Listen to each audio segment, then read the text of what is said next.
तो जब ये कबायली led by Pakistani army officers जब इन लोगों ने मुजफ्फराबाद से उरी की तरफ कूच किया तो यहाँ से ब्रिगेडियर जिंद्रा सिंह जो कि चीफ ऑफ स्टाफ थे स्टेट फोर्सेस की जम्मू एंड कश्मीर के, जो भी मिला ना इकट्ठा किया, ट्रेड्समैन, कोई कपड़े धोने वाला है, कोई खाना बनाने वाला है, सबको लेके गए थे वो। जब कैप्टन पृथ्वी सिंह पहुँचते हैं ब्लाइंड टर्न के पास तो उनको दिखता कि वो गाड़ियाँ वहाँ से पहली गाड़ी निकली आगे। ये ऑर्डर करते हैं कि जब फायर खोलने के लिए, तो उनको तो उम्मीद ही नहीं थी कि यहाँ फौज आएगी। उनको तो ये पता था बस मुजफ्फराबाद हो गया, आप तो सीधा ब्रेक लगाएंगे, श्रीनगर में लूट मार करेंगे, वापस आ जाएंगे। तो दे गेट ए शॉक। तो 6000 थे वो कबायली और यहाँ पे ये 70 लोग पूरा दिन सर लड़ते रहे। ये सुबह 11 बजे के आसपास कॉन्टैक्ट शुरू हुआ था, रात होने तक उनमें से 2 ही बंदे बचे जो जिनको प्रिजनर ऑफ वॉर लिया गया था। 170-80 जवान, सामने 6000, पूरा मजमा लगा हुआ है। और फिर मोटर फायरिंग MMG शुरू हो गई। पीछे से 3 टैंक आते हैं आर्मर्ड कार्स। इनको लगा सबको कि ये अपने टैंक आ गए पाकिस्तान के। अच्छा। तो सेलिब्रेट करने लगे, वेलकम करने लगे टैंक्स को। टैंक के जो आर्मर्ड कार के अंदर बैठे थे अपने बंदे, उन्होंने खोली फिर मशीन गन। तो आगे से सिख रेजिमेंट के जवान और कुमाऊं राइफल के जवान और पीछे से वो 7 कैव के टैंक्स, उनके बीच में सैंडविच हो गए। ऊपर से आगे एयरफोर्स। 20 मिनट में sir shortest battle ever fought. वो बैटल थी जिसने श्रीनगर को बचाया। Next is 1962। 62 में सर लोगों को ये इंप्रेशन है कि फ़ौज हारी। सच ये है कि जहाँ जहाँ पर इनको मौका मिला फ़ौज बड़ी दिलेरी से लड़ी, लेकिन एज ए कंट्री जो आपने डिसीजन लिए हुए थे और जो आपने फ़ौज को जैसे यूज़ किया और इक्विपमेंट कुछ नहीं।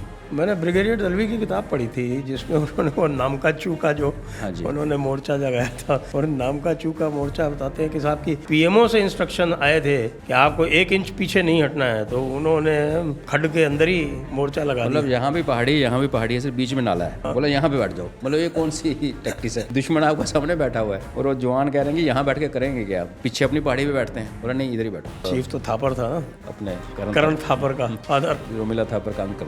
जैसे रजांगला में 120 की कंपनी थी, 110 मारे गए थे, 2 वापस आ गए थे और बाकी जो थे वो प्रिजनर ऑफ वॉर पर लिए गए थे। रेड क्रॉस के नीचे दोनों फौजें आई थी अपनी अपनी बॉडी लेने के लिए, क्योंकि बॉडीज वो सर्दियों में ख़राब नहीं हुई। मरे हुए जवान थे, उनका जो उंगली थी ट्रिगर के ऊपर थी, वो लड़ते लड़ते मरे। उसमें 1300 चाइनीज़ डेड बॉडीज सामने, तो उसी पे वो लता मंगेशकर गाना है, एक ने 10-10 को मारा।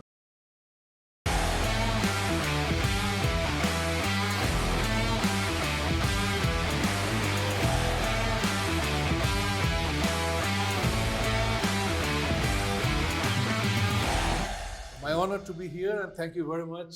Let me have the pleasure of shaking you by the hand, as a Brit would say. नमस्ते, आप सभी का स्वागत है दी जयपुर डायलॉग्स पॉडकास्ट में एक बार फिर।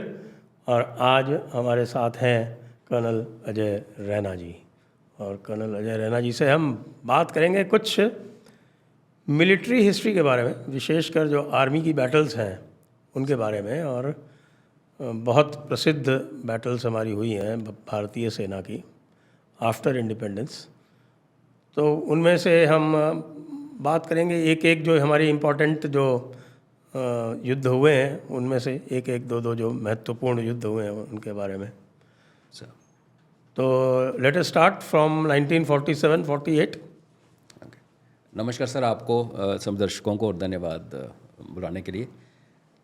47-48 का युद्ध तो सर आपको पता है ऑलमोस्ट 15-16 महीने चला था, लेकिन टर्निंग पॉइंट अगर देखें तो सबसे पहला आता है बैटल ऑफ बडगाम। हम शुरू से शुरू करते हैं तो बैटल ऑफ गढ़ी। तो जब ये कबायली led by Pakistani army officers JCO जवान जब इन लोगों ने मुजफ्फराबाद से उरी की तरफ कूच किया तो यहाँ से ब्रिगेडियर जिंद्रा सिंह जो कि चीफ ऑफ स्टाफ थे स्टेट फोर्सेस की जम्मू एंड कश्मीर के, वो उनके साथ कोई 100 लोग क्या थे, वो जो भी मिला ना इकट्ठा किया, ट्रेड्समैन, कोई कपड़े धोने वाला है, कोई खाना बनाने वाला है, सबको लेके गए थे वो। तो इन्होंने उरी में 100 में से 30 एक प्लाटून वहाँ छोड़ दी उरी टाउन के पास, और आगे पता ही कुछ नहीं था कि कितने लोग आ रहे हैं, क्या हो रहा है, बिकॉज 4 जैक जिसके बारे में हम बात कर चुके हैं, 4 जैक ख़त्म हो चुकी थी उस टाइम। तो जैसे उरी से आगे निकले हैं तो एक गांव आता गढ़ी में क्या है कि जो रोड आ रही है झेलम के साथ साथ वो एक ब्लाइंड कर्व है वहाँ पे।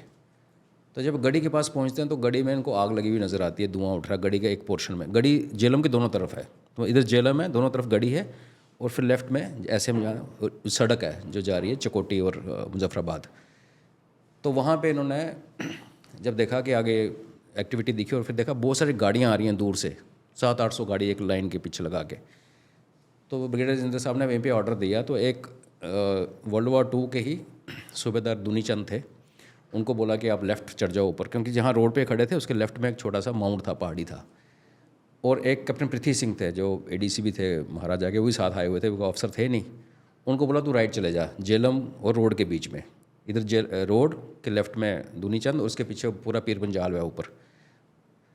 तो जैसे पृथ्वी सिंह आगे जाते हैं ना, कोई 10-12 लोगों के साथ, और रेडियो सेट एक ही होता है इनके पास, तो आपस में कोई कम्युनिकेशन नहीं है। जब ब्रिगेडियर जिंदा सिंह के पास रेडियो सेट है, उससे वो सिर्फ कम्युनिकेट कर सकते हैं किसी और रेडियो सेट ऑपरेटर के साथ, कोई और था ही नहीं। तो जब कैप्टन पृथ्वी सिंह पहुंचते हैं ब्लाइंड टर्न के पास, तो उनको दिखता है कि वो गाड़ियाँ वहाँ से पहली गाड़ी निकली आगे।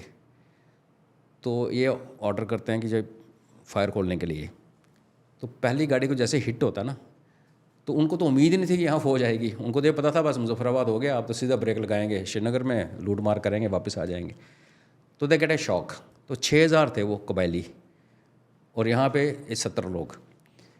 तो कैप्टन पृथ्वी सिंह ने देखा जैसे बंदा गाड़ी छोड़ के भागे ना पहले वाले, तो ये सारे उठे, इन्होंने गाड़ी के अंदर कब्ज़ा किया और गाड़ी चला के ब्रिगेडियर जिंदा की तरफ आने लगे। अब बीच में जंगल है सर, रेडियो सेट है नहीं, तो अपने जो दुनी चंद की पार्टी ऊपर थी उनको पता नहीं कि अपने बंदे हैं, तो इन्होंने फायर खोल दिया, क्योंकि इनको तो क्लियर था कि सड़क से जो गाड़ी आ रही है दुश्मन की आ रही है, लॉरी दुश्मन की थी, बंदे अपने थे। तो जिन्होंने अपने पार्टी ने फायर खोला तो उसमें लग भी गई, कैप्टन पृथ्वी चंद भी जख्मी हुए। तो फिर ड्राइवर ने अपनी शर्ट निकाल के, बनियान निकाल के झंडा किया। इतने में उस गाड़ी को इतने फायर लग चुका था आगे से कि वो डिसेबल हो गई। तो इन्होंने उस गाड़ी को टेढ़ा करके खड़ा किया और टायर वायर फायरिंग गोलियां मार के निकल आए, वो रास्ता बंद कर दिया। तो उसके बाद सर ब्रिगेडियर जिंदा सिंह ने देखा कि ये बहुत सारे लोग हैं और उनके पास मशीन गन्स हैं, सब कुछ है। तो इन्होंने विड्रॉ करने का डिसीजन ले लिया। पृथ्वी सिंह जो थे पहले वो इंजर हो रखे थे, ये वापस आने लगे। दुनी चंद को पता ही नहीं कि नीचे विड्रॉल शुरू हो गया है, बिकॉज कम्युनिकेशन नहीं थी सर। तो वो दुनी चंद और उसके साथ 20 जवान पूरा दिन सर वो लड़ते रहे। ये सुबह 11 बजे के आसपास कॉन्टैक्ट शुरू हुआ था, रात होने तक उनमें से 2 ही बंदे बचे जो कि जिनको प्रिजनर ऑफ वॉर लिया गया था। उसमें से एक जो है वो बाद में वो JNK पुलिस में DSP भर्ती हुए और उनको पद्मश्री मिला है, और साहित्य वो बहुत अच्छे वो हैं, राइटर हैं, ऑथर हैं। क्या नाम? उनका नाम है प्रद्युमन सिंह। तो ये वो बैटल है, इसको किसी ने डॉक्यूमेंट नहीं किया। आई थिंक जो हमारी बुक के मैंने और जनरल जमाल ने लिखी थी मिलके, वैलर एंड बिट्रेयल, वो एक ही डॉक्यूमेंट है जिसके ऊपर उसका फर्स्ट हैंड अकाउंट के ऊपर उसका डिस्क्रिप्शन है। तो जब हम लोग बात करते हैं बैटल ऑफ सारागढ़ी में, जहाँ हम 300 लीजेंडरी बैटल करते हैं पर्शियन और उनकी, इसमें ये फ़र्क था कि इनके पास कोई डिफेंस नेटवर्क नहीं था, कोई मोर्चा नहीं खुदा था, कुछ भी नहीं था। और हथियार भी कितना था, उसमें एमुनिशन 2-2 मैगजीन, क्योंकि इनको पता ही नहीं था आगे से क्या आ रहा है। और लोग मिले जुले, कोई टुकड़ी भी कोई ऐसी नहीं कि जिसने इकट्ठा ट्रेनिंग किया हो, सारा मिक्स लॉट। मगर वो जो पूरे दिन का डिले किया ना इन्होंने, उस डिले के चक्कर में पीछे इन्होंने उरी का ब्रिज जो था उसको रात को तैयार कर दिया उड़ाने के लिए, जो कि अगले दिन उड़ा दिया था, जिससे वो 3 दिन और डिले हो गए।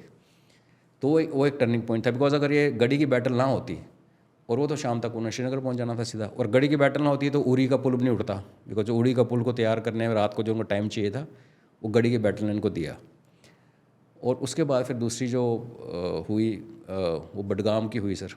बडगाम जो एयरफील्ड के बगल में, इनको कबायलियों को समझ आ गया था कि ये जो अभी हमें एयरफील्ड को कब्ज़ा करना ज़रूरी है, बिकॉज भारतीय सेना का आने का तरीका एक ही रास्ता था, रावी पुल के ऊपर, लाइक आई सेड पहले, रावी पे तो पुल था ही नहीं था, ब्रिज था ही नहीं, तो वहाँ बोट का ब्रिज बनना था। तो it would have taken time. तो उनका तो एम था कि भाई सीधा महाराजा को पकड़ना और साइन करवाने। तो उस दिन जो मेजर सोमनाथ शर्मा थे, उनका एक हाथ प्लास्टर में था, वो दिल्ली में थे और यहाँ से रातों रात जैसे इवैक्यूएशन चल रही थी, बाई एयर लैंड किए, तो उनकी बटालियन अभी पहुँची नहीं थी पूरी। तो उस दिन खबर आई कि बडगाम एयरफील्ड के आसपास कोई 1000 के आसपास ये जो सो कॉल्ड कबायली आ चुके हैं। इनका जो लीडर था ना, वो था वो मुस्लिम लीग का जो आर्म्ड विंग था, जिसका नाम था मुस्लिम गार्ड्स। हाँ, मुस्लिम गार्ड्स का जो हेड था ना, तो मुस्लिम नेशनल गार्ड्स, तो वो he was leading this, because जब बाद में कभी हम पहले भी बात कर चुके हैं कि बारामूला में जब इनको 27 तारीख को रोका गया सुबह, पट्टन और बारामूला के बीच में, तो पट्टन के आगे आ नहीं सके। तो कुछ लोग जिनको लूट मार के से कम लेकिन मिशन पे ज़्यादा था, तो उसमें जो खुर्शीद था, उनका मेजर खुर्शीद, मुस्लिम गार्ड्स का जो हेड था, वो लगभग 1000 बंदे लेके पैदल पीर पंजाल के नीचे नीचे से होते हुए वो पहुंच गया बडगाम। बडगाम मतलब एयरफील्ड। तो ये खबर जब आर्मी को मिली फील्ड के अंदर, एयरफील्ड के अंदर, तो 2 कंपनीज बाहर गई पेट्रोलिंग करने के लिए। तो उसमें जो मेजर सोमनाथ शर्मा की कंपनी थी, उनका काम था जाना, और जब दूसरी कंपनी वापस आएगी बाद में वापस आएंगे। तो दोनों कंपनीज आती हैं सर, पहली कंपनी वापस आ जाती है। जब ये तैयारी कर रहे होते हैं तो सामने खेतों में और नालों में कुछ लोग होते हैं काफ़ी सारे, बडगाम विलेज के जस्ट बाहर। तो मेजर सोमनाथ उनको पूछते हैं भाई तुम कौन हो, तो वो कहते हैं हम तो डर के मारे छुपे हुए हैं क्योंकि कबायली आ गए हैं, तो हम अपना घर बार छोड़ के नाले में छुपे हुए हैं। पर वो सारे एक्चुअली सारे वही थे, कबायली और मुस्लिम कॉन्फ्रेंस वाले। एंड जब ये कंपनी को उठने का ऑर्डर दिया कि आप भी निकलो यहाँ से वापस आओ, तो एकदम से वो हमला करते हैं। तो देर एज़ पर वन काउंट 800 और 1000 के बीच में थे। ये 100 लोग थे और कंपनी कमांडर का हाथ प्लास्टर में था, मगर ये फिर वहाँ पे डटे। पूरी की पूरी कंपनी इनकी कोई बचा नहीं, सारी कंपनी मारे नहीं गए, ज़ख्मी हुए।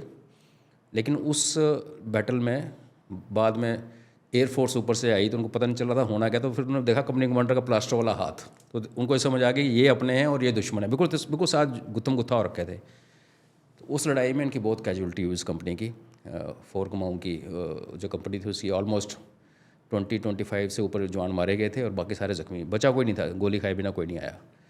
फोरकमाउं का ये इनका था। तो वो जो बैटल थी उसने एयरफील्ड बचाया। अगर वो और उसमें खुर्शीद ज़ख्मी हो गया और खुर्शीद फिर वापस इवैक्यूएट होके वापस चला गया। तो उनकी लीडरशिप को बहुत बड़ा हर्ट हुआ और उनका जो मिशन था श्रीनगर एयरफील्ड लेने का, वो भी उनका रह गया। अच्छा, ये कर्नल नारायण सिंह को जिसने धोखे से मारा था, जो मेजर था, उसका क्या नाम था? उसमें 2-3 थे, एक तो अफजल था, एक असलम था, और असलम तो बाहर से आया था, लेकिन उनका खुद का जो उनका 4 जैक का जो उसका नाम सेकंड ऑफिसर था, नहीं, सेकंड कमांडर, वो कंपनी कमांडर था, एक कैप्टन और मेजर थे यंग वाले। तो उसका नाम आप मेरे को नाम पूछोगे तो मैं निकल जाएगा दिमाग से, आ जाएगा सर।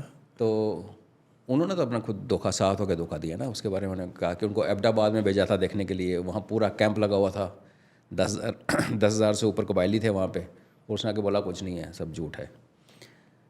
और फिर तीसरी जो टर्निंग पॉइंट हुई उस वॉर की, जब हम कश्मीर को बचाने की बात करते हैं, उसके बाद आपको पता है नौशहरा में होती रही, परमवीर चक्र वहाँ मिला कैप्टन राणे को, इधर नीलम वैली में परमवीर चक्र मिला, तो वो तो चलता रहा। लेकिन जो की बैटल हुई थी वो थी शलातेंग की। ये हुई शलातेंग 7 नवंबर को हुई थी।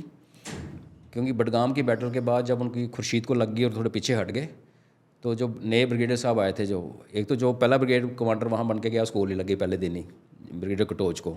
तो फिर ब्रिगेडियर LP सेन को, लेफ्टिनेंट कर्नल को प्रमोट करके भेजा था रातों रात। और उसके बीच में जनरल हरबख्श सिंह जो थे उस टाइम कर्नल थे, वो बीच में बने थे। 3 दिन में 3 कमांडर बने थे, काफ़ी क्यास था उस टाइम। तो ब्रिगेडियर सेन ने ये देखा कि पटन में तो रोक के बैठे हुए थे, पूरा लगा के नाका ना, पटन के आगे आने नहीं दे रहे थे, रोड बंद कर रखी थी, बारामूला और श्रीनगर के बीच में पटन है। लेकिन उन्होंने ये भी रियलाइज़ किया कि इनका तो एक कॉलम तो पीछे बडगाम पहुंच गया, दूसरा कॉलम इधर बांडीपुरा से होता हुआ आ रहा है। तो उनको समझ आ गया कि अगर मैं यहाँ डटा रहूँगा तो ये ना हो कि हम यहाँ डटे रहें और पीछे श्रीनगर सिटी को लूट लें। तो उन्होंने एक डिसीजन लिया कि सारी फौज पीछे आ जाओ वापस। Shalateng is outskirts of Srinagar city, और वहाँ पानी की चैनल थी, बस इतना ही था। बोला इस पर डिफेंस ले लो। तो शेख अब्दुल्ला जी नाराज़ हो गए। शेख अब्दुल्ला बोला ये तुमने क्या कर दिया, मेरा कश्मीर छोड़ दिया, बाकी कश्मीर को तो लूट लेंगे वो। तो उसने कहा मेरे पास जितने ट्रूप्स हैं उनसे बेस्ट मेरे पास सोल्यूशन यही है कि मैं श्रीनगर टाउन को बचाऊं, जो आपका सबसे बड़ा पॉपुलेशन एरिया है, और बाकी देखते हैं। फिर बाकी क्या था कि जो सिख विलेजेस थे ना बारामूला के आसपास, वो लड़ रहे थे अपने लेवल पे बिना किसी सपोर्ट के। तो और कर्नल हरबख्श उस टाइम क्योंकि कर्नल थे, तो वो ब्रिगेडियर LP सेन आने के बाद उनके डिप्टी कमांडर बन गए, बीच में ऑफिशिएटिंग कमांडर थे। वो ट्रैकिंग करके ना उन्होंने सारा इलाका, उनको ट्रैकिंग के शौकीन थे, तो उनको कश्मीर का पूरा पता था, जियोग्राफी मैप्स इनके पास थे ही नहीं। तो उस दिन क्या हुआ कि जब ये शलातंग में आके डिप्लॉय किया ना, तो 3 टैंक जो लाइट टैंक, जिसको आप टिन वाले खोखे वाला होता है ना, तो 7 कैब वाली, ये इनकी आर्मर्ड कार्स थी बेसिकली, टैंक्स नहीं थे, आर्मर्ड कार। इनको पेट्रोलिंग पे भेजा हुआ था सोनामर्ग की तरफ, कंगन की तरफ, श्रीनगर डल लेक के साथ साथ। तो जैसे ही पता चला कि यहाँ पर बिल्डअप हो गया, शलातंग के सामने सारे आ गए और भी अटैक होने वाला है, तो कर्नल हरबख्श को इतना पता था कि ये जो पीछे से एक रास्ता आता है कंगन से, अगर वो लेफ़्ट मुड़ जाएँ, जेलम क्रॉस करें, तो वो बारामूला और कबायलियों के फ्रंट के बीच में आ जाएगी आर्मर कार। तो ना वो यंगस्टर जो था न्योल, कैप्टन न्योल, उसको बोला कि तू वो कंगन मत जा, तो जेलम क्रॉस कर और बारामूला रोड पे आ जा और वहाँ से वापस श्रीनगर की तरफ आ। तो अभी सीन ये हो रहा है कि यहाँ पे 2 कंपनीज़ हैं, कोई 170-80 जवान, सामने 6000, पूरा मजमा लगा हुआ है, और फिर मोटर फायरिंग MMG शुरू हो गई। पीछे से 3 टैंक आते हैं आर्मर्ड कार्स। अब ये सारे जो पटन में जब ब्लॉक लगा हुआ था ना, तो इन्होंने बार बार रिक्वेस्ट की थी जनरल अकबर खान को, कि खुर्शीद ने कहा था कि यहाँ पे आर्मर्ड कार भेजो, क्योंकि इन्होंने रोड बंद कर रखी है, तो टैंक आएगा तो मार के निकल जाएगा। इनको लगा सबको कि ये अपने टैंक आ गए पाकिस्तान के। अच्छा। तो सेलिब्रेट करने लगे, वेलकम करने लगे टैंक्स को। तो टैंक के जो आर्मर्ड कार के अंदर बैठे थे अपने बंदे, उन्होंने खोली फिर मशीन गन। तो आगे से सिख रेजिमेंट के जवान और कुमाऊं राइफल के जवान, और पीछे से वो 7 कैव के टैंक्स, उनके बीच में सैंडविच हो गए। ऊपर से आ गई एयरफोर्स। 20 मिनट में sir, shortest battle ever fought. 20 minute, इधर 160, उधर 6000, सब खत्म। 6000 के 6000 सारे वो निकल लिए सर। ऐसा हुआ था कि वो ऊपर से जब एयरफोर्स आई ना सर, वो लेके आए नेपाम, जो आपके ऊपर पड़ता है आप जल जाते हो। तो वहाँ ना मक्की काट के, गांव खेतों में मक्की काट के वो बनाते नहीं है सर, एक झुंड सा ऐसे मक्की का वो खड़ा करके, जब दाने निकाल लेते हैं तो वो फॉडर के लिए। तो वो कबायलियों को जब कोई जगह नहीं मिली ना सर, क्योंकि वो वैली इज़ ओपन, तो वो उसमें घुस गए, मक्कियों के उसमें। ऊपर से नेपाम पड़ा, तो अंदर ही रोस्ट हो गए काफ़ी सारे। तो फिर मतलब 6000 लोग जन्नत जाने से मरहूम हो गए। मरहूम हो गए सर। सारे मरे तो नहीं, लेकिन उनका जो 20 मिनट की लड़ाई में कुछ 600 कुछ उनके मारे गए, और बाकी सारे भाग गए सर। जिसके पास गाड़ी थी घुमा के उल्टा वापस। वो बैटल थी जिसने कश्मीर, श्रीनगर को बचाया। और उसके बाद में फिर उनको खदेड़ने का काम शुरू किया, तो हमारे पास गाड़ियों में पेट्रोल ही नहीं था। क्योंकि कश्मीर में बंद कर रखा था ना, सप्लाई बंद कर रखी थी जिन्होंने 1.5 महीने से। तो इनके पास गाड़ी, इनको चेज़ करने के लिए इनके पास पेट्रोल और डीजल नहीं था गाड़ियों का। तो रात को पकड़ के लोगों के घरों से गाड़ियों खाली कर इकट्ठी की। तो अगले दिन ये पहुँचे हैं फिर बारामूला, और 14 नवंबर को उरी फिर कैप्चर कर लिया था। एंड उसके बाद आपको पता है उनको फिर पुंछ भेज दिया, नहीं तो मुजफ्फराबाद अगले दिन 24 घंटे के अंदर मुजफ्फराबाद वापस आ जाना चाहिए था। वो फिर शेख अब्दुल्ला की वो। और 47 के एक और इंटरेस्टिंग जो स्टोरी है सर, वो है बैटल ऑफ जोजिला। जोजिला में आप अगर जाएंगे तो, अगर आप नीचे से ऊपर जा रहे हो तो वल्नरेबल हो सर। एक तो पास है, पास के 2 कंधे हैं, उसके ऊपर दुश्मन बैठा हुआ था, और नीचे जैसे जाएँ तो बहुत, मतलब आप ये मान के चलिए कि 1 महीना लगातार कोशिश की गई, लेकिन सारे विफल हो गए अटैक्स, काफ़ी कैजुअलिटीज़ हुई। और ये कहाँ से आके बैठ गए थे आके जोजिला पे? ये द्रास से, ये जो रोड नहीं हम देख रहे थे, शिंगो वैली रोड, इधर से क्रॉस ओवर, तब तो रोड थी नहीं। तो इन्होंने देवसाई से उतरे नीचे।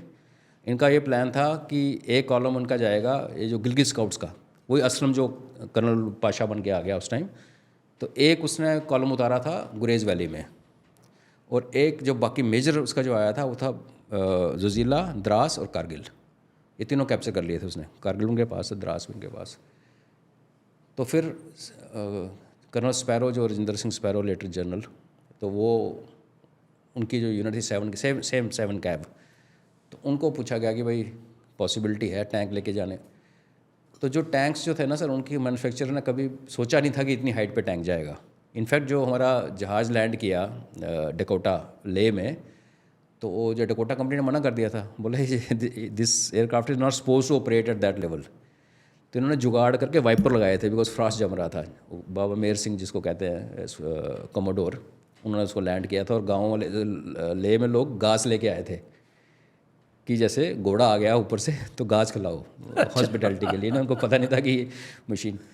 तो उसी तरीके जोजिला में भी इनको था कि टैंक ऊपर नहीं जा सकता। पाकिस्तान ने सोचा ही नहीं था टैंक।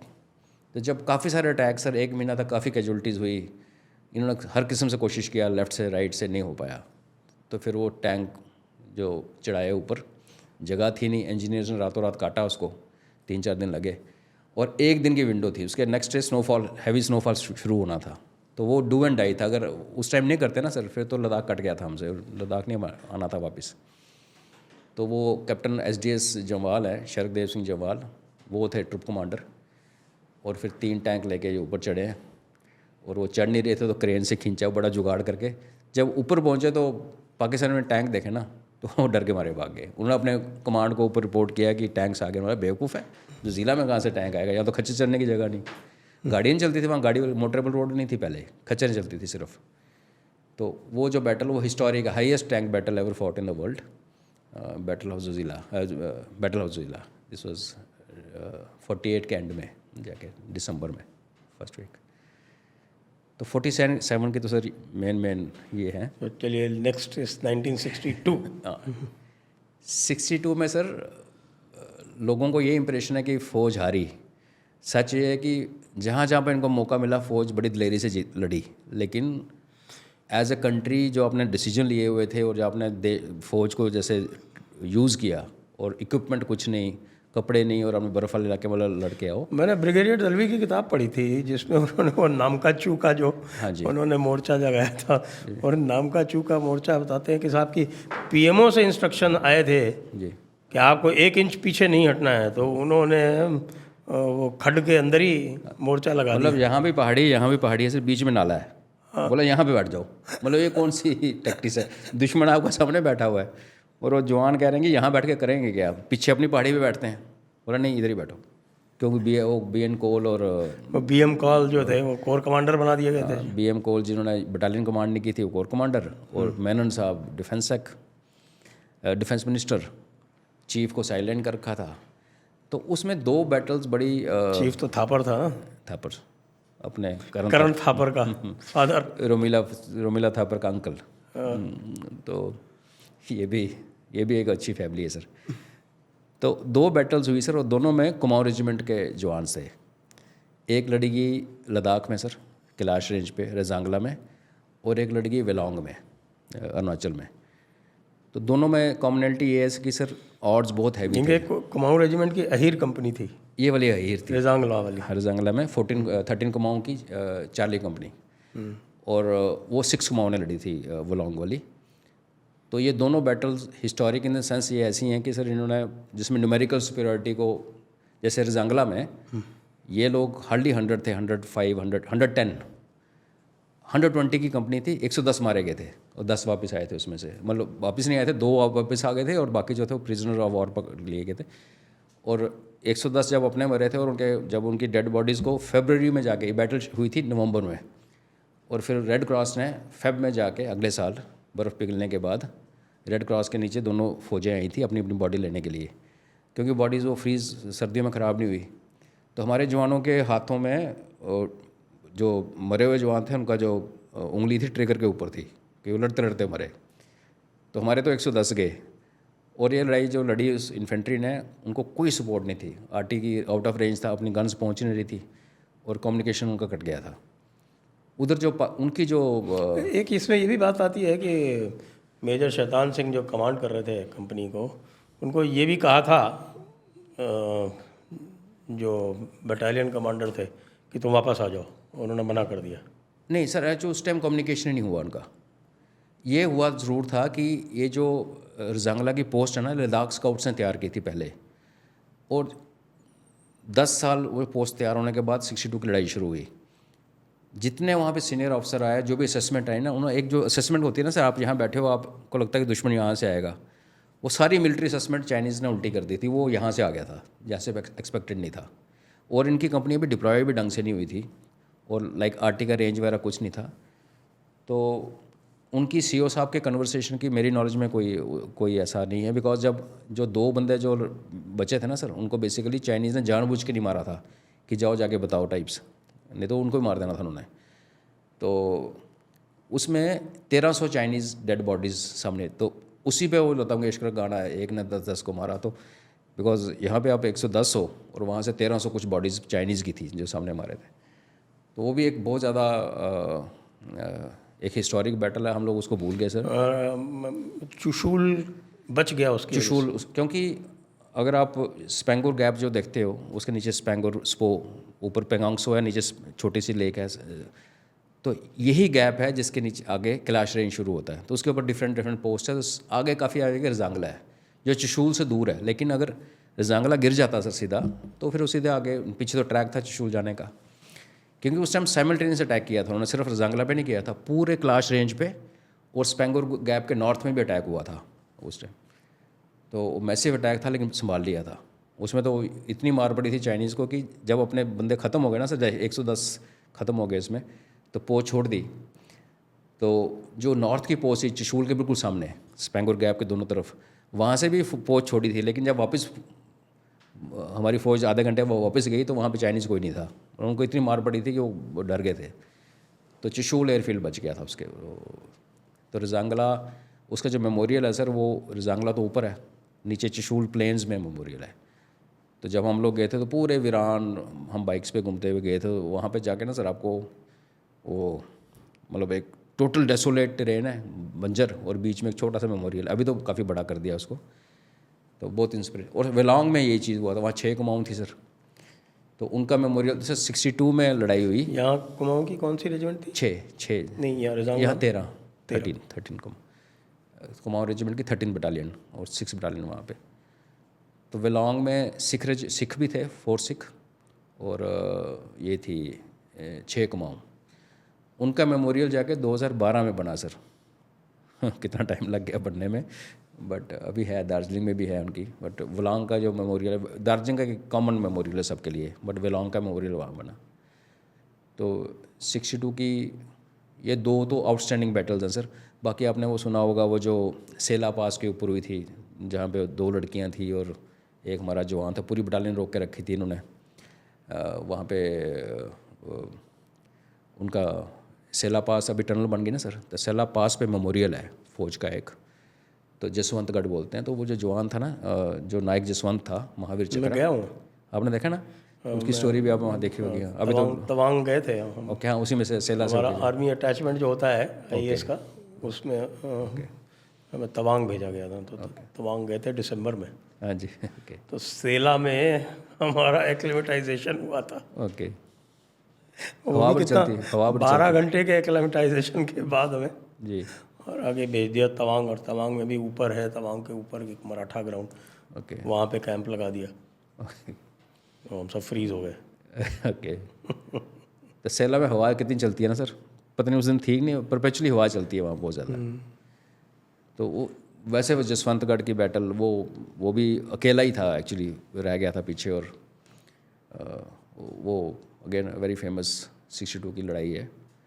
बाकी तो सर जगह जगह, नमचू में ये राजपूत थी, उनके तो पंजाब और राजपूत। उनके तो आपके कार्टिजेस ही ख़त्म हो गए थे। सर ख़त्म क्या, वो तो पूरी बटालियन ही राइट ऑफ होगी, सिर्फ इसलिए कि पीछे नहीं हट रहा।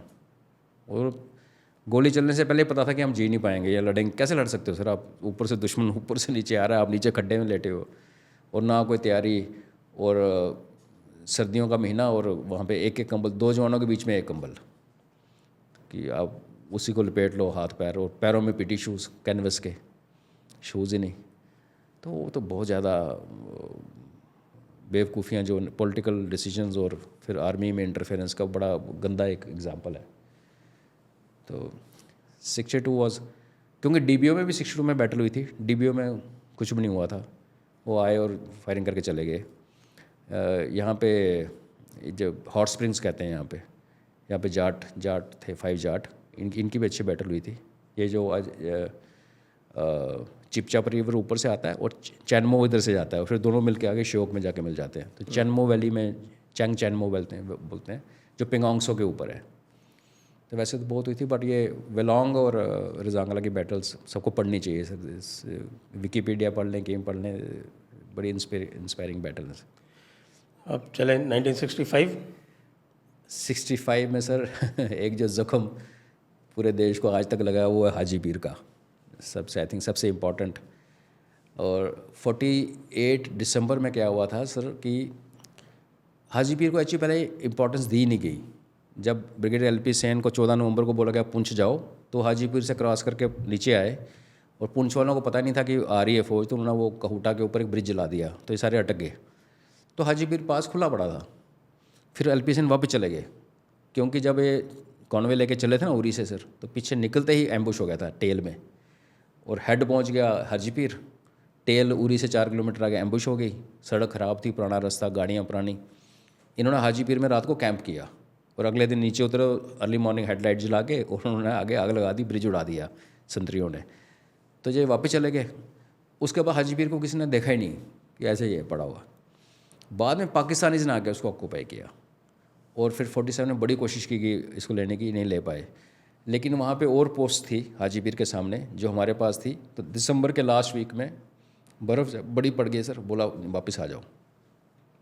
और 3 दिन के बाद सीज़ फायर साइन हो गया। पाकिस्तानी को भी पता था कि सीज़ फायर होने वाला है, वो भी अपनी पोस्ट छोड़ चुके थे, लेकिन वो आए और आके हमारी पोस्ट में ही बैठ गए। तो वो पोस्ट उनके पास है। तो अगर आप हाजीपीर देखते हैं सर, तो हाजीपीर तो दर्रा है ना सर, तो लोअर हाइट पे है। उसके पीछे मतलब अगर हम डायरेक्शन की बात करें नॉर्थ वेस्ट, एक लिद्दी वाली गली है, वो भी एक और दर्रा है। हाजीपीर एक ऐसे पीर पंजाल से निकलता हुआ को पास है और उसी पीछे एक पास है लिद्दी वाली गली। तो हाजीपीर को लेने के लिए दोनों तरफ से अटैक हुआ था सर।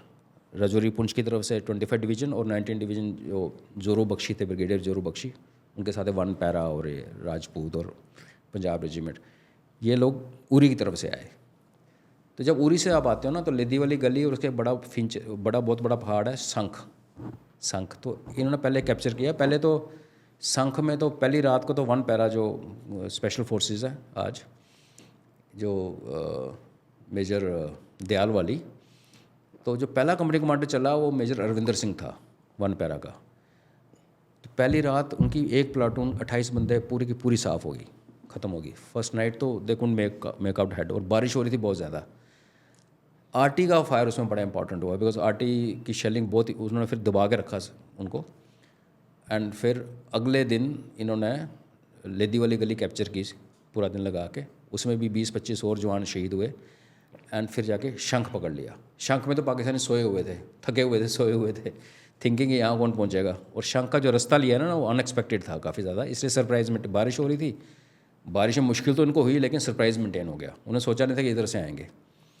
उसके बाद फिर मेजर दयाल आगे गए और उन्होंने वो जो बची खुची फौज थी ना, 2-3 कंपनियाँ जो लड़ के इंजर हो रखी थी, उनसे एक रैग टैग एक कंपनी तैयार की और परमिशन मांगी कि मुझे हाजीपीर जाने की परमिशन। तो परमिशन मिल गई, तो उन्होंने जाके फिर हाजीपीर कैप्चर किया। हाजीपीर में भी इनको कोई पूरी रात की बैटल है। तो वो जो हाजीपीर का पास 47-48 में भी अगर आप देखें तो इम्पोर्टेंट था, बिकॉज पाकिस्तान ने पकड़ा। 65 में हमने वापस लिया, क्योंकि उनका पूरा ऑपरेशन जो जिब्राल्टर लॉन्च हुआ था उसका लॉन्च पैड ही हाजीपीर था।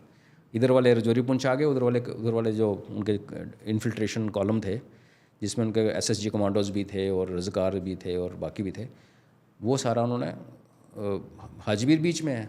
तब नीचे को उतरोगे तो रजौरी पुंछ, उधर को उतरोगे तो उरी, बारामूला और कश्मीर। फिर वो वापस कर दिया, बिकॉज 65 तक ये था कि जो एरिया लिया था वापस कर दो। तो ताशकंद में वापस हो गया। वो क्यों हुआ तो वो बताने के लिए शास्त्री जी बचे नहीं, उसके लिए बड़ी कॉन्स्पिरेसी स्टोरी आपको पता ही है। तो वो 65 ही I think toughest was this, और 65 की दूसरी बैटल असल उत्तर। अब असल उत्तर का मज़े की बात यह है सर, असल उत्तर जब मैं सीईओ था फिरोज़पुर में, तो वो हमारे तरन तारण डिस्ट्रिक्ट में आता, तो नेबरिंग में, तो हम लोग जाते थे अपने रेकी करने के लिए। फिरोजपुर से सतलज पार कीजिए तो असल उत्तर आया। तो असल उत्तर को ये भी मानता है लोग कि इस बैटल को असल उत्तर इसलिए बोला जाता है कि असल उत्तर मतलब द रियल रिप्लाई, सही तुम्हें ठोक के जवाब दिया। बिकॉज उनकी एक आर्मर डिवीज़न और एक इन्फेंट्री डिवीज़न, 1 आर्मर डिवीज़न उनकी सबसे बड़ी एलीट आर्मर्ड फॉर्मेशन है। एक आर्मर डिवीज़न में कितने टैंक्स होते हैं? आप ये देखिए सर कि अगर आप एवरेज 45 टैंक्स पर यूनिट लगा के चलते हो तो एक ब्रिगेड में 3 से 4 यूनिट्स होती हैं। तो इट कुड बी 150 to 200 के बीच में, और इट कुड बी मैक और इन्फेंट्री मिला के 150 से 200 एक ब्रिगेड में होती हैं सर। तो 3 ब्रिगेड से एक आर्मर डिवीज़न बनती है सर। और फिर बाकी जो डिव के एलिमेंट्स, जब 400-450 टैंक्स थे, और एक इन्फेंट्री डिवीज़न के साथ भी जल्दी एक आर्मर्ड ब्रिगेड आती है। इन्फेंट्री डिवीज़न का मतलब वो 15,000 लोग, 15,000 ट्रुप्स। और असल उत्तर में वो जो अब्दुल हमीद वाली एक कहानी है, उसमें तो उनका जीओसी मारा गया था, 1 आर्मर डिवीज़न का जीओसी मारा गया था। और best thing is Pervez Musharraf youngster था उस टाइम, उसने अपनी आंखों से पिटाई होती देखी थी। दुनिया की वर्ल्ड वार 2 के बाद सबसे बड़ी टैंक बैटल थी। और जब जीओसी मारा गया और जो आरटी ब्रिगेड कमांडर उनका आया, उसको हमारे एक स्नाइपर ने मार दिया था। फोर ग्रेनेडियर्स जिसकी ये थे अब्दुल हमीद, हवलदार अब्दुल हमीद, इन्होंने तो अपनी एंटी टैंक RCL गन के साथ ही 4 टैंक उड़ा दिए। तो वो उनका सर वो ओवर कॉन्फिडेंस, उन्होंने खेमकरन ले लिया था पहले आके, उन्हें लगा बस वही कि अब तो ऐश होगी। खेमकरन 5 किलोमीटर अंदर था, तो खेमकरन गिर गया, इंटरनेशनल बॉर्डर ब्रीच हो गया, इतनी बड़ी आर्मर्ड आ गई। और फिर जब आगे से ब्लॉक करने के लिए हुक्म आया तो उसको असल उत्तर जगह का नाम भी है, लेकिन फौजी कॉन्टेक्स्ट में हम इसलिए बोलते हैं कि ये एक सूटेबल रिप्लाई, असल उत्तर सूटेबल रिप्लाई। तो वहाँ मेमोरियल है सर, अभी आज भी अगर आप जाएंगे तो अब्दुल हमीद का मेमोरियल है। फिर उस एक छोटा सा स्टोन लगा हुआ है, यहाँ से स्नाइपर्स ने मारा था उनके कमांडर को, ब्रिगेड कमांडर को, RT ब्रिगेड कमांडर को। और मुशर्रफ की जो मेमोरी में ना सर, ये एक रह गई चीज़ कि एक 65 में पिटे, जो उसने फर्स्ट हैंड एक्सपीरियंस देखा, और फिर 71 में जो ईस्ट पाकिस्तान अलग हुआ, तो जो उसकी जो खुंदकोग्राफी जो थी ना सर, उसका साइकोलॉजी। अच्छा, असल उत्तर में ये भी बताया जाता है, और ये आपके जो कैप्टन अमरिंदर सिंह हैं उनके मेमोइर्स में उन्होंने लिखी थी, क्योंकि वो जनरल हरबख्श सिंह ADC थे उस समय उनके ADC थे। और जनरल हरबख्श सिंह वो वेस्टर्न आर्मी कमांडर थे उस टाइम, नॉर्दर्न आर्मी नहीं थी शायद। नॉर्दर्न आर्मी थी लेकिन वेस्टर्न आर्मी कमांडर थे ये वेस्टर्न आर्मी कमांडर थे। तो जनरल चौधरी ने इनको कहा कि तुम पीछे ले लो और ब्यास पे मोर्चा लगा दो, तो उन्होंने मना कर दिया, डिसोबे किया था। डिसोबे किया। इनफैक्ट जनरल हरबख्श ने डिसोबे किया और पंजाब की मोस्ट सॉट आफ्टर जो बेल्ट है वो बचाई। जनरल सगत सिंह ने नथुला वाली बीच में रह गई 62 के बाद 67 में जो नथुला में हुआ था, नथुला और चोला में जो लड़ाई हुई थी, तो बिना परमिशन के उन्होंने आर्टिलरी फायर का खोल दिया था, ऊपर से तो मना कर दिया था कि सब ने, तो नहीं, उनको भी पीछे हटने का हुक्म दिया था। जनरल बेगूर थे कोर कमांडर्स, वो नहीं माने वो। और उन्होंने इसके नीचे नाथुला के नीचे चोला, जपांगला, चोला जपिला इज जलेपा इज अ बेस। तो जलेपला से तो इन्होंने विड्रॉ कर लिया, लेकिन नाथुला इन्होंने कहा नहीं हटूंगा। और नथुला आज भी हमारे पास इसीलिए है कि उस बैटल के और जलेपला चाइनीज़ के पास है। तो वो उन्होंने तो तब डिसोबे किया, उन्होंने 71 में मेघना रिवर क्रॉस करके ढाका में घुस गए। तो ये जब लोग कहते हैं ना सर सुप्रीम कोर्ट ने ये बोल दिया और ये, तो मैं कहता हूँ यार ये हिम्मत होनी चाहिए, ये राइट डिसीजन लेने के लिए हिम्मत होनी चाहिए। अगर जनरल हरबख्श मान जाते सर, तो आपका ये पट्टी अमृतसर सब गया था, फिर सूपे में पूरा एरिया तरन वारन सब निकल जाना था। खेमकरन तो ले रखा था उन्होंने ऑलरेडी। और ये तो बहुत बार हुआ है सर, डिसोबीडेंस कह लो या डिफाइंस कह लो। अब जनरल अपने कर्नल रिंचिन जो थे, जब वो तुर्तुक में बैठे हैं और अगले दिन स्कार्दू से मैसेज आता है कि आप आओ, हम खटक लेके खड़े हैं आपके लिए, आप आओ, आपके गले में वो डालेंगे सफ़ेद वाला सिल्क का रोब, और यहाँ पे सीज़ फायर हो गया। अब अगर कर्नल रिंचन उसने मेजर थे, वो भी थोड़ी सी अगर यही इस टाइप के डिसोबे कर देते तो स्कार्दू हमारे पास होता। पर वो बहुत ज़्यादा जेन्युइन सोल्जर थे और लद्दाखी सिंपल हो गए, उन्होंने हुक्म को हुक्म मान लिया। तो अच्छा वो तो है, जनरल हरबख्श ने पंजाब को बचाया, इसमें कोई डाउट नहीं है सर, वो डिसोबे करके बचाया, ठीक है सर, वो ठीक है। और फिर आ जाते हैं 67 नाथुला। नथुला वाले तो ये चोला और नथुला, यहाँ फेंसिंग चल रही थी उस टाइम सर, और फेंसिंग में वो होता है खटपट कि ये लाइन हमारी, ये लाइन वो है। तो उस टाइम एक्चुअली इसमें कैजुअलिटी बहुत हो गई थी, हमारे भी अबाउट 80 जवान्स डाइड दैट, उनके 150 के आसपास उनके मरे थे। तो चाइनीज़ ने अनप्रोवोक्ड फायरिंग स्टार्ट कर दी थी। पहले ये होता था कि आप डिस्प्यूट करते थे, बात होती थी, फिर पीछे हट जाते थे सारे। और उस टाइम जनरल सगत सिंह ने परमिशन मांगी कि मेरे को आर्टिलरी खोलनी पड़ेगी, बिकॉज वो पूरे तैयार होकर आए हुए थे, हमारे तो फेंस ले करने वाला काम चल रहा था, तो मना कर दिया। तो मैं बोला चलो खोलो, अब आर्टिलरी फायर खोलो। तो आर्टी फायर खोलने से ये हुआ कि जो उनका वो एक चाइनीज़ एक टैक्टिक्स भी है ना सर, इकट्ठे आते हैं, पूरे वेव्स में आते हैं। तो जब गोले पड़े सिर के ऊपर, तो फिर वो वहाँ से उनके 100 नॉट ओनली पूरी आर्टी की कैजुअलिटीज़ हुई, आर्टी के कारण इन्फेंट्री लड़ी जो वहाँ पे थी। तो वो कांग्रेस या जो रूलिंग गवर्नमेंट ने सर 62 में बेवकूफ़ी करने के बाद जो मार खाई थी ना, तो उन्होंने 62 के बाद चाइनीज़ का इतना बड़ा एक पोर्ट्रेट बना रखी हमारे दिमाग में, देश को पेश की कि चाइनीज़ बहुत टफ फाइटर्स हैं, उनसे लड़ना बहुत मुश्किल है, हम इसलिए हारे हैं। ये नहीं बोला कि हमने तैयारी गलत की, हमने हुक्म गलत दिया, फॉरवर्ड पॉलिसी बोल दिया, समझ आई नहीं किसी को क्या करना है, ये कुछ नहीं। उसके बाद जैसे नथुला हुआ तो नथुला हमारी हिस्ट्री बुक्स में आना चाहिए था, बिकॉज वो हमारा जो भी टूटा फूटा आत्मसम्मान जो टूटा था 62 में, उसको हमने रिकवर किया और पंच मारा हमने पाकिस्तान उनको, चाइनीज़ को। पर ना वो नैरेटिव जो है वो 62 की लड़ाई के नैरेटिव को उल्टा हो जाता है फिर, कि अगर 67 में हम उनको पीट सकते हैं तो 62 में हम क्यों नहीं पीट सके, फिर तो सवाल उठते हैं। तो उसको दबाए दिया गया। ये तो अब जाके किताबें लिखी गई सर, अभी आज प्लेटफॉर्म पे बात हो रही है, एक बुक अभी रिसेंटली आई। अदरवाइज 67 एक मोमेंट ऑफ ग्लोरी था, जैसे गलवान एक मोमेंट ऑफ ग्लोरी है, कैजुअलिटीज़ होती हैं अपनी सर, लेकिन आप अगले को मुंह को तोड़ के आते हो, लेकिन उसको तो हमारी पूरी हिस्ट्री से बाहर निकाल दिया गया 67 का। तो वो तो जनरल सगर सिंह का, वो तो एक्चुअली हिज पर्सनल ग्लोरी, हालांकि Absolutely. अब तो हम कहते हैं कि साहब कि देश ने जीता, लेकिन लोगों को पता नहीं है कि उन्होंने अपने कोर कमांडर की बात को मानने से इनकार कर दिया था, बल्कि उसका जो डिस्क्रिप्शन है उसमें बताते हैं कि उनके पास फ़ोन आ रहे थे और वो अवॉइड कर गए उनको फ़ोन्स को, और अपना ऑर्डर उन्होंने दे दिया कि ट्रू। चलो रिटेलिएट। और चोला में तो एक वो, चोला में भी जो उनके सीईओ थे ना सर, चोला में थी 10 जैकरिफ, तो उनके सीईओ जम्मू के ही हैं, अब तो है नहीं। वो बटालियन निकल चुकी थी, डीनट कर चुकी थी, और नई बटालियन आ गई थी। और आप फ़ौज में नॉर्मली होता है कि जब फौज जो टर्नओवर हो रहा होता है ना सर, उसमें वल्नरेबिलिटी पैदा हो जाती है। जो पुराने वाले जा रहे हैं, नए वाले जा रहे हैं, 2-3 दिन साथ रहते हैं। तो चोला वाला इंसिडेंट हुआ था, बट वो सीईओ साहब फिर वापस गए, वापस अपनी वो मतलब ही हैड कम डाउन, वो अपने रियर में पहुंच गए थे। वो जीप उठा के वहाँ पहुंचते हैं, फिर ऊपर जाके चढ़ते हैं, ही लीड्स द बैटल। उनको महावीर चक्र मिला था उसमें, नाम अभी मैं, वेरी फेमस कनक खजूर सिंह, कनक खजूर सिंह कहते हैं ना, कर्नल खजूर सिंह, खजूर सिंह वाज नेम।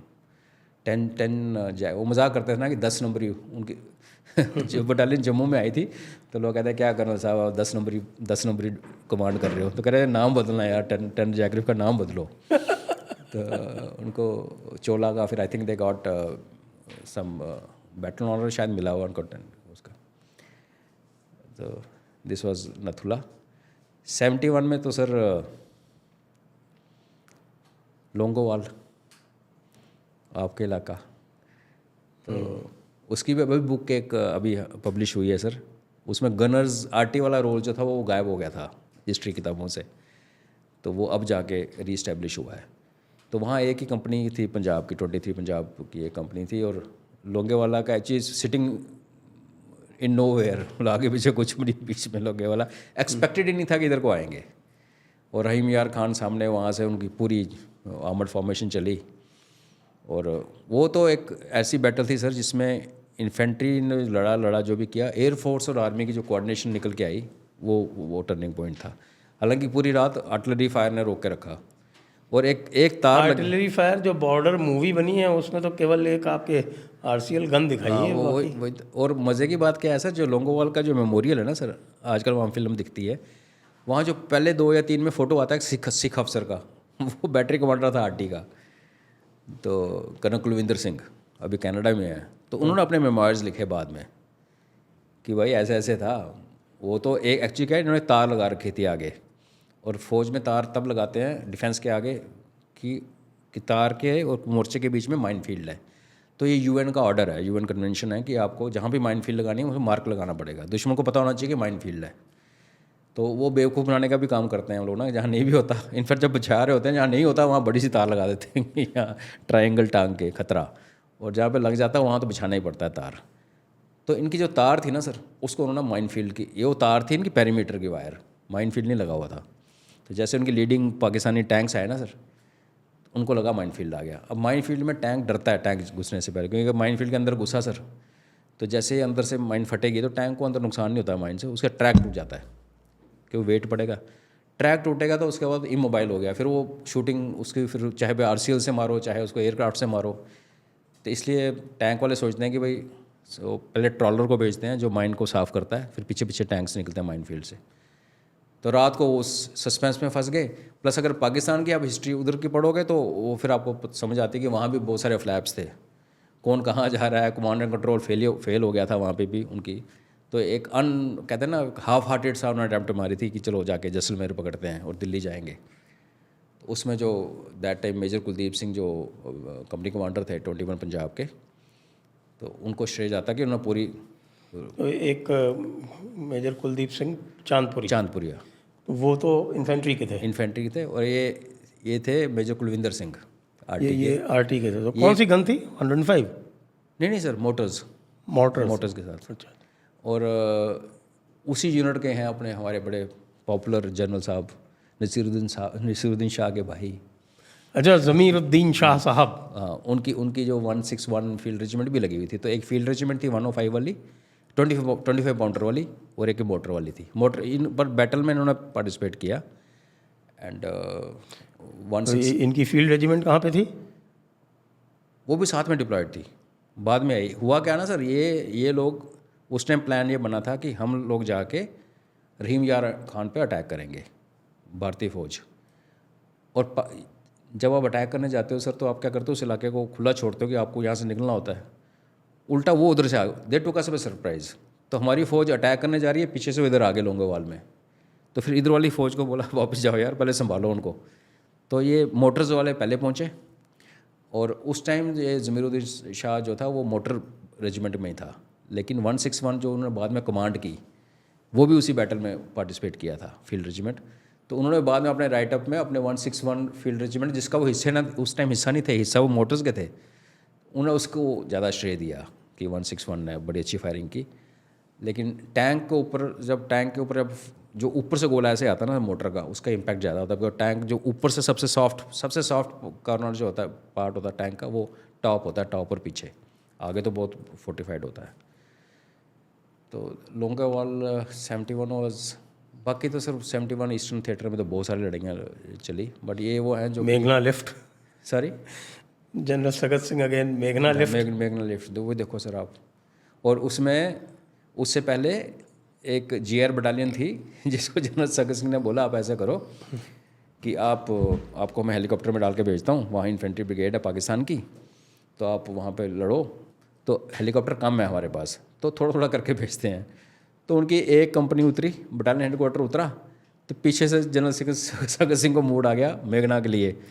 ऊपर से मना कर रखा था फौज ने, तो वो वहाँ पे जहाँ ग्रुप कैप्टन चंदन सिंह थे एयरफोर्स के, तो वो सीईओ थे हेलीकॉप्टर्स के। तो उन्होंने बोला हम कर लेंगे क्रॉस, निकल जाएंगे।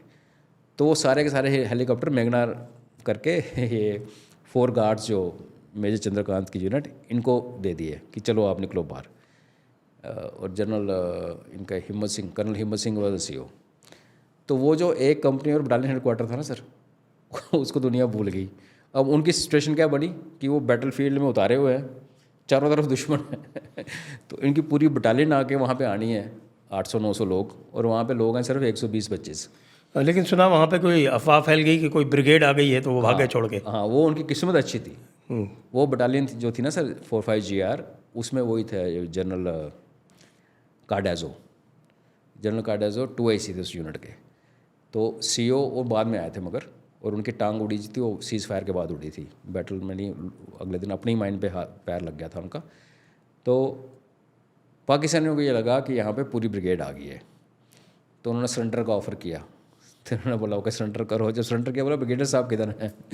बोला यहाँ तो ब्रिगेडर कोई नहीं है। तो बोला तो 3000 पाकिस्तानी, इधर 200 के आसपास गुरखा रेजिमेंट के बंदे, उनका सरेंडर ले लिया पूरा। ये मुरैल का यही है ना सर, यही होता है। जब कल और विजय की बात कर रहे थे, पाकिस्तानी वैसे भी सरेंडर में बहुत एक्सपर्ट है। सरेंडर तो 93 सर, 93,000 वर्ल्ड रिकॉर्ड है मास सरेंडर का। तो मेघना क्रॉसिंग वाज ऑफ कोर्स, और जब वो मेघना से ऊपर से आ रहे थे तो नीचे से टैंक क्रॉस कर रहे थे सर। और 77 ये तुर्तुक कर्नल रिंचन, 71 तुर्तुक, 71 तुर्तुक। और उसके बाद सर 5 साल कर्नल रिंचन तुर्तुक में ही रहे, क्योंकि वहाँ तुर्तुक को हमने 47 में खो दिया था। तो ये तुर्तुक जो पाकिस्तान का नीचे रहा 47 और 71 के बीच में। तो जब वापस आए हमारे पास, तो उनकी पूरा सेटअप, उनको जैसे पटवार खाने का काम, सारा काम, एडमिनिस्ट्रेटिव सेटअप, मेडिकल डिस्पेंसरी, सब कुछ कर्नल रिंचन ने सेट कराया। वो सेट करवाते रह गए बेचारे। और उस ज़माने में सर ना इंटरनेट, ना न्यूज़पेपर, ना रेडियो, कुछ नहीं। और यहाँ प्रमोशन एग्ज़ाम जब टाइम आया तो उसमें करंट अफेयर्स में फ़ेल हो गए एक पेपर में। वो ऐसे फेल हुए कि पास ही नहीं कर पाए। एक फोबिया हो जाता ना सर। तो फौज ने कहा भाई आपको तो हम मेजर लेफ्टिनेंट कर्नल बना ही नहीं सकते, अब घर जाओ मेजर ही। तो एग्ज़ाम मतलब जिस अफसर के पास 2 महावीर चक्रा, 1 सेना मेडल और 1 मेंशन, 4 लड़ाइयाँ लड़ी, चारों में डेकोरेशन, और आपको तुरतुक लेके दिया, उसको फौज ने मेजर बना के रिटायर कर दिया। बाद में जब बात चली और सामने आई तो फिर उनको दोबारा बुलाया गया, रिकॉल किया गया, फिर वो लेफ्टिनेंट कर्नल बने। फिर लेफ्टिनेंट कर्नल जब रिटायर हुए तो उनको कर्नल का रैंक मिला ऑनररी। तो वो तो वार हीरोज़ हैं, हमारे हीरो हैं।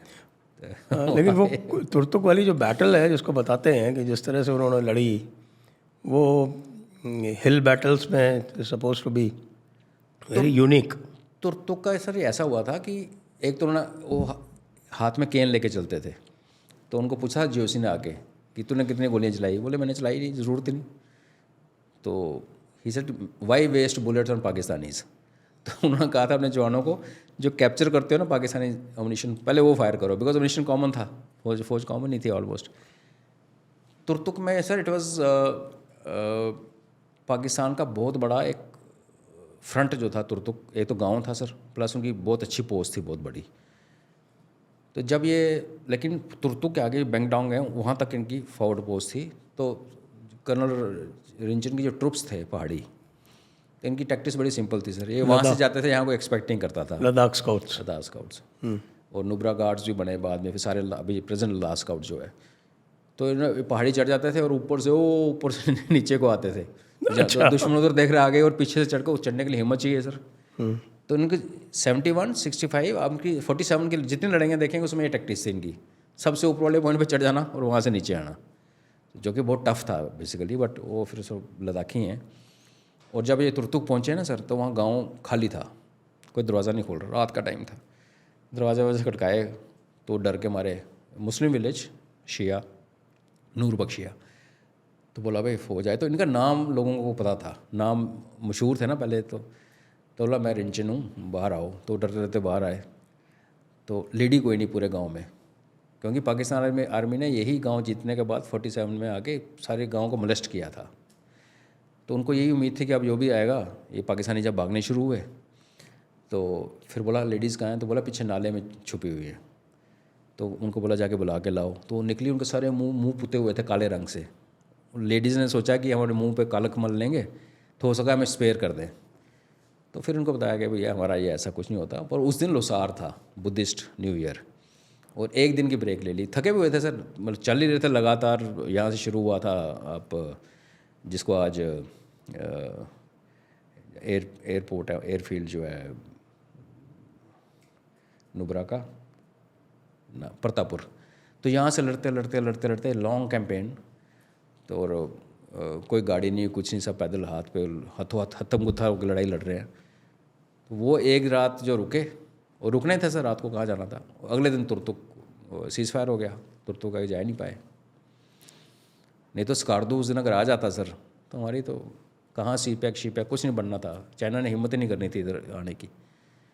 पर बस एक काम किया इंदिरा गांधी ने कि तुरतुक वापस नहीं दिया। ये गनीमत नहीं, 71 में तो क्लियर था सर। 71 में कुछ वापस नहीं किया ऑफिशियली, लेकिन हुआ है फिर भी हुआ। नहीं, 71 में हुआ है, इस पे क्या बोलते हैं, कच्छ में दिया, सीज फायर लाइन पे कुछ वापस नहीं किया। हाँ, बाकी इंटरनेशनल बॉर्डर पे तो सब कर दिया। सारा वापस कर दिया। 800-900 स्क्वायर किलोमीटर वापस किया। हाँ, वो डिसीजन चेंज हो गया 71 में कि वापस नहीं करना। CFL पे नहीं करना। CFL को फिर लाइन ऑफ कंट्रोल बना लिया उसके बाद 72 में। So, अब 99 इसके बीच में एक और भी तो है, सियाचिन। हाँ, सियाचिन तो जनरल कुलकर्णी जो तब मेजर थे। यस, सियाचिन हुआ सर। उसके भी ना 2-3 स्टोरीज हैं। एक स्टोरी तो ये है कि जो ट्रैकिंग मैप्स थे और वो पता चला पाकिस्तान ने ट्रैकिंग खोल दी थी। हम लोग तो खुश थे अपने यहाँ बैठे हुए। शिव कुणाल वर्मा के फादर उस टाइम ब्रिगेड कमांडर थे। आप जैसे निकलते हो ना लेह से टूवर्ड्स मनाली, तो कारो में अभी डिवेट क्वार्टर है, उस टाइम ब्रिगेड थी। और Shiv Kumar Verma was working for a travel adventure company. तो ये जनरल जोरावर का जो रास्ता था किश्तवाड़ से उमासिला क्रॉस करके जंस्कार गए पैदल। वहाँ इनको एक वो मिला फॉरेन ट्रैकर, और उसने उमासिला के बारे में लोग बहुत डरते हैं, आज भी डरते हैं सर। तो वो बातें बोलते हैं, इन्होंने बोला मैं वहाँ से आया हूँ, ऐसे ऐसे हुआ। तो इन्होंने उसको स्केच बना के दिया। उसने बोला ये उमासिला का रूट कैसे करना है। उसके पास जो मैप था ना, उसमें सैचिन की मार्किंग थी ट्रैकिंग वाला। तो वो मैप इन्होंने लिया आपस में, जो भी गिफ्ट कह लो, कट से एक्सचेंज कर लो। वो कभी शिव कुमार के आप कभी आओगे तो आप उनको पूछ सकते हो एक्टिव डिटेल में। और जब ये अपने फादर को दिखाया ना शाम घर जाके मैप कि ये देखो, तो वो लेके तब वो भागे दिल्ली। पहले वो कमांड हेड क्वार्टर में गए और कि भाई ये जो एरिया है, क्योंकि जो 9842 जो पॉइंट कल हम डिस्कस कर रहे थे, उसके एनजे जो पॉइंट है उसमें जो एम्बिग्यूटी थी कि लाइन देर ऑफ स्ट्रेट, तो हम उसको नॉर्थ लेके जाते हैं, पाकिस्तान उसको कराकुम रेंज को पास मिला को था सीधा है। तो वो ऑन ग्राउंड की ऑक्यूपेशन थी नहीं, पाकिस्तानियों ने स्टार्ट की। तो फिर उन्होंने पहले कर्नल कुमार होते थे बड़े फेमस हमारे क्लाइंबर, पहले उनका एक्सपीडिशन गया था। पहले उन्होंने जाके बिला फोंडला वगैरह आइडेंटिफाई किया, देखा। एंड बाद में जब ये कैप्टन कुलकर्णी को ड्रॉप किया, और उसके बाद फिर शुरू हुई वो लड़ाई अपनी कायद पोस्ट के लिए, जो बाना पोस्ट है आज, जो कैप्टन राजीव थे उसके, वो वहाँ पे वीर गति को प्राप्त हुए थे। तो बाना सिंह उस पार्टी में थे। तो सैचिन सर, आज हम सैचिन में हैं। वो उस टाइम की शूरवीरता और उसके बाद चलती ही रही फिर लड़ाइयाँ। पाकिस्तान प्रैक्टिकली सैचिन में नहीं है, हालांकि वो अपना सैचिन मेडल वगैरह सब लगाते हैं। सैचिन की जो हाइट्स हैं, जो सल्तोरो रिज है, वो हमारे पास है। उसके बाद आप नीचे को उतरते हो और फिर वो बेसिकली वो फ्लैट लैंड स्टार्ट हो जाती है। तो उनको वहाँ से आने के लिए तो कुछ घंटे भी नहीं लगते अगर उस कारदू से आना चाहते हैं। और हमारे तरफ से यहाँ से आपको पूरा एक्लिमेटाइज होकर पहले लेह में एक्लिमेटाइज होना पड़ता है, फिर एक नॉर्थ पुल्लू है जो खुरदुंगला के उस तरफ, वहाँ पे रुकना पड़ता है 14,000 कुछ फीट पे एक्लिमेटाइज होकर, फिर आप जाते हो बेस कैंप की तरफ। तो सैचिन का ये जो बीच में चला सर, उसमें नोटेबल चीज़ ये है कि हमारे ही देश के कुछ लोग, जिसमें बहुत फेमस एक फौजी कर्नल टर्न्ड NDTV जर्नलिस्ट हैं, शुक्ला साहब, अजय शुक्ला। तो इनका तो मैं इसलिए नाम ले रहा हूँ कि कल को मेरे पे कोई केस करे। इसका नाम जनरल VK सिंह ले चुके हैं ऑलरेडी एक प्रेस कॉन्फ्रेंस में, कि शिव कुमार वर्मा की बुक के लॉन्च में, कि इन लोगों ने लॉबिंग की थी कि पार्क ऑफ पीस बना दिया जाए, सैचिन को डीमिलिटराइज कर दिया जाए। मनमोहन सिंह को कन्विंस कर लिया था इन्होंने, बट थैंकफुली मनमोहन साहब ने आर्मी चीफ से कंसल्ट किया, उन्होंने बोला कि नहीं खाली कर सकते। क्योंकि जो एक बार हमने डिस्कस किया था ये जो स्कार्दू के ऑप्शंस, अगर आप सैचिन छोड़ दो और पाकिस्तान वहाँ बैठ जाए आके, तो उसके बाद नुब्रा वैली की तो कुछ मतलब ही नहीं ना। नीचे वही नामकुछ वाली बात होगी कि ऊपर वो बैठा हुआ है, नीचे आप नाले के बैठ जाओगे, तो उसका तो बहुत बड़ा इम्प्लीकेशन है सर। तो दैट इज़ अगेन, और उसमें इंटेलिजेंस का भी आप देखिए, इंटेलिजेंस का भी एक वो है कि जब हमारे लोग सामान खरीदने के लिए यूरोप गए सैचिन में भेजने से पहले, तो वहाँ पता चला कि पाकिस्तान ने ऑलरेडी इतना क्लोथिंग ऑर्डर कर दी है। तो इसलिए जब रेस लगी थी पाकिस्तानी और हमारे बीच में, सिंस पाकिस्तानी के लिए तो कुछ भी नहीं है सैचिन, तो बिल्कुल साथ में, हमारा तो कितना दूर जाना पड़ता है, जो 60 किलोमीटर लगते हैं बेस कैंप से। आई थिंक बानापो से 60 odd किलोमीटर्स, प्रेटी फार। तो वो तो सामने ही चढ़ते आप स्कार्दू के प्लेन से आओ और चढ़ जाओ ऊपर। तो ये रेस अगेंस्ट टाइम था सर, जो 99 में हनीफुद्दीन के साथ भी हुआ था। इधर से मेजर हनीफुद्दीन चढ़ रहे हैं पहाड़ी पे, उधर से पाकिस्तानी चढ़ रहे हैं, दोनों को एक दूसरे की आवाज़ आ रही है, बिकॉज वो आइस एक्स मार के जैसे ऊपर चढ़ रहे थे। जस्ट बिकॉज हमारे पहले पहुँच गए, उन सबको ठोक दिया। अगर आधे पौने घंटे का हेर फेर हो जाता और हम नीचे होते रस्से पे चढ़ रहे और ऊपर से वो आ जाए। तो इसी तरीके से सैचिन की रेस भी ऐसे हुई थी। ये कहाँ की बताई आपने? ये 99 में हनीफुद्दीन, ये जो मेजर हनीफुद्दीन, सब सेक्टर हनीफ बोलते हैं आजकल, हनीफुद्दीन, मेजर हनीफुद्दीन थे आई थिंक, और महावीर चक्रा मरणोपरांत। तो उनका भी यही था, हनीफुद्दीन का भी था। और एक कर्नल रिंचिन जो है, जो एक तो चौहान रिंचिन है ना सर, एक दूसरे जो ऑफ विजय के महावीर चक्र हैं, उनके साथ भी यही हुआ था। वो भी रेस थी बेसिकली, इधर से ये चढ़ रहे हैं उधर से वो चढ़ रहे हैं। तो सचिन ऑफ कोर्स, सचिन में तो सर आप दुश्मन से तो लड़ ही रहे थे, आप एलिमेंट से बहुत कैजुअलिटी हमारी बहुत ज़्यादा होती थी। एंड कारगिल तो खैर अभी सारी जनरेशन जानती है, फिल्में भी बन गई, ये अच्छी बात है सर। जब मूवी बनती हैं, कारगिल पे बनी, लक्ष्य बनी। सबसे इम्पोर्टेंट आप किसको मानते हैं? आप तो वहाँ पे you seen action there. Sir Tololing, Tololing. क्योंकि उससे पहले हमें कोई विक्ट्री नहीं मिल रही थी, मार पड़ रही थी टू बी ऑनेस्ट, क्योंकि जगह ही ऐसी थी। ट्रूप्स आ रहे हैं नीचे से, एक्लिमेटाइज हो रहे हैं, टाइम लगता है। जब चढ़ना शुरू करो तो आप आगे से बिल्कुल नंगा पहाड़ है, खड़ा पहाड़। और तलोलिंग जो था बिल्कुल द्रास के ऊपर था। टाइगर हिल पीछे है, तो टाइगर हिल मशको वैली की दूर है, वहाँ से दिखता है द्रास, बट जो अगर आप ऐसे देख रहे हो द्रास के ऊपर तो आपको तलोलिन के ऊपर बैठे हो। और तलोलिन टाइगर हिल के ऊपर जब घेरा डाला हुआ था, फॉर्म बेस बनी हुई थी, तो 3-4 बार बीच में रिपोर्टिंग आई थी कि टाइगर हिल ले ली, लेकिन बाद में पता चला नहीं ली। वो हमारे मीडिया ने भी कुछ हाइप कर दिया था। तलोलिन में जो कर्नल रविंद्रन थे CO2 राजविफ के, तो colonel Ravindran, god bless is, he is no more. तो वो जब इनकी बटालियन चढ़ी है रात को ऊपर ना, तो उसमें रसद पहुंचाने के लिए बंदे, वो ये सब लिमिट माउंटेन्स ही ट्रुप्स, इनका एक मतलब मोटिवेशन देखो आप बटालियन की, कि इनका एक ट्रेड्समैन था जो सेमी ब्लाइंड था, उसको रात को दिखता नहीं था, तो वो भी लोड उठा के ऊपर गया हाथ पकड़ के दूसरे का कि रसद पहुंचाने के लिए। तो ये CO साहब जब पहुंचे हैं ना तलोलिन में, तो उनकी जो अलनी क्या होता है, जब आप कुछ कैप्चर करते हो ना, तो आप एक कोड वर्ड पास करते हो, दिल मांगे मोर या कुछ। तो इन्होंने जो ट्रांसमिशन की थी, इन्होंने बोला था आई एम स्टैंडिंग ऑन तलोलिन, कि किसी को शक ना रहे। बिकॉज बीच में क्या हुआ था, कुछ झूठी खबरें आनी शुरू हो गई थी, झूठे क्लेम्स भी हो गए थे, miss communication, fog of war, कोई पोस्ट नहीं ली थी और बता दिया था ली। तो उन्होंने पूरा डाउट ही क्लियर की, क्योंकि CO तो जल्दी पीछे होता है, आगे कंपनी पहली फाइटिंग। पर वो जब खुद तलोलिन के ऊपर पहुँचे, और तलोलिन के बाद फिर हमारी रिवर्स हुआ, हमारी जो परफॉर्मेंस थी, जो victory after victory after victory चलती रही। तो बहुत बहुत अच्छे अफसर थे टू राजविफ के। और टू राजविफ में सर एक जब ये World War I में ना एक बार फंस गए थे। टू राजविफ बड़ी पुरानी बटालियन है, तो इनको एलाइड ट्रुप्स को पूरी तरफ से एक बटालियन बीच में और पूरे दुश्मन ने घेर लिया था, निकलने की जगह नहीं थी डेजर्ट में।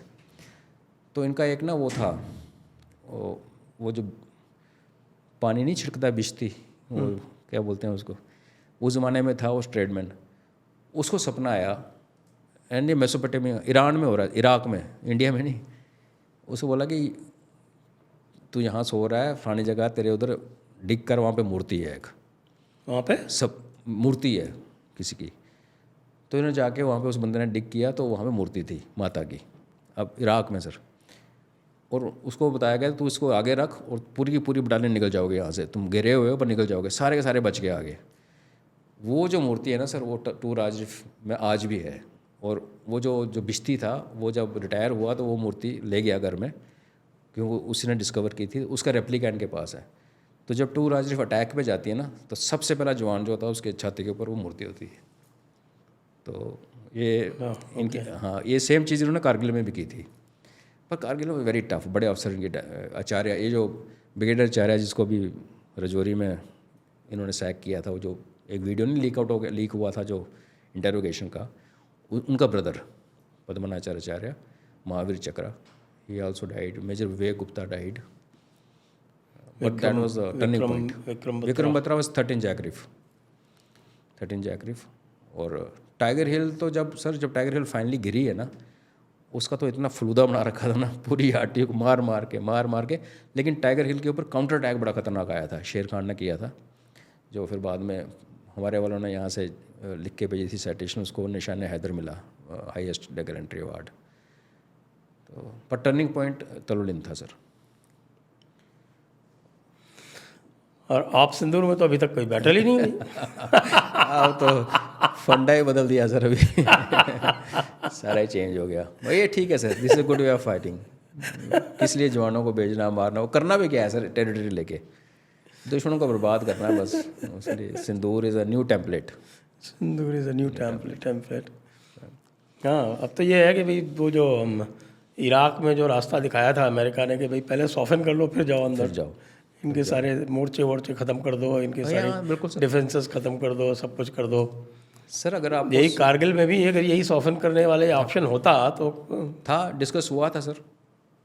काफ़ी लोगों ने बोला था फोर्सफुली कि आप एयर फोर्स को एम्प्लॉय करो। इनको दो थे, एक ये डाउट था कि फैल ना जाएगा और अगर एयर फोर्स, क्योंकि सर लाइन ऑफ कंट्रोल को जब आप एक जेट में फ्लाई कर रहे हो ना, एक्चुअली रिकोगनाइज़ करना बड़ा मुश्किल होता है।